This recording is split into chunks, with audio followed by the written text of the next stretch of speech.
Hello, hello, beautiful peoples!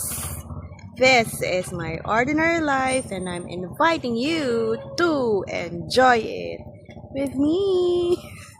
Me. So, merong nakita na hinog na bayabas si Hubby. Nag-iisa lang.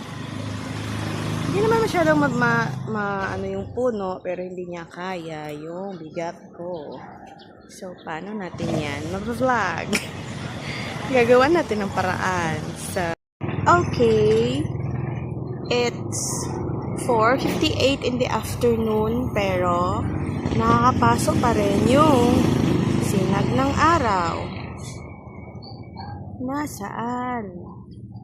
Wait lang. Ang hirap kasi mag-ano. Yun! Jaran! The bayabas is in the center of the universe. Charat! Ayun siya. So, kunin natin yan mamaya. Yeah. Sabi yung kamay ko. Nag-auto-focus yung phone eh.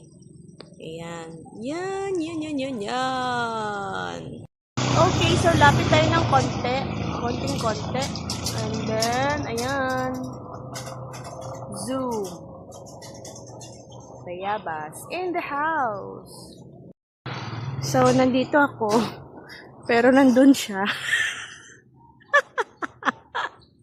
Nandito ako pero nandun siya. 'Di ba? Hindi naman ako makaakyat dito, no? Hindi yan pwede akyatin. Hindi niya ako kaya. Paano ba?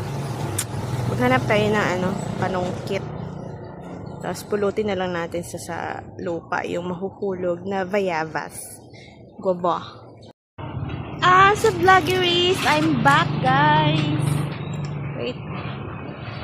Ang hirap naman kasi, no? Ang hirap naman kasi ng nagkukumahog na naging vlogger. Ay! Saglit lang. Baliktad yata yung ginawa kong desisyon. OMG. Yung nag-video ako, tapos hindi ko naman siya na-videohan. So, dito siya, nahulog. Dulot ko na. Pwede naman ang kainin. Baliktarin natin ang tatsulok. Charot. Baliktarin natin. So that's all muna for today, guys. Join me again on my next videos. Thank you for watching, and as always, from my little world to yours, love, love, love. Bye.